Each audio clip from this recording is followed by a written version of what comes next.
hate Scooby-Doo, and we tears its limbs off. No, that's really cringy. Scooby-Doo died. We ripped its limbs off. Wait, no, we didn't rip its limbs off. Someone else did. Well, no, it ripped its own limbs off, actually. Didn't I tell you not to say Scooby-Doo? Scooby-Doo. Okay, let's just get this correct. So we killed Scooby-Doo because I don't know why it gave us a nightmare, so we ripped its limbs off because, like, why not? Okay, bye.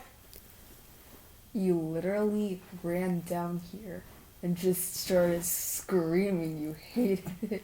Yeah, because it sucks. Yeah, it sucks. Moosey's best. Yeah, Lucy's good. Okay, this is extremely cringe. Yeah, just posted already. Wait, you're so recording.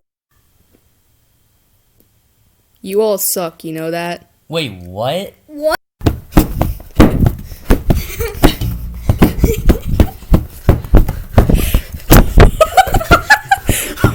Oh my god.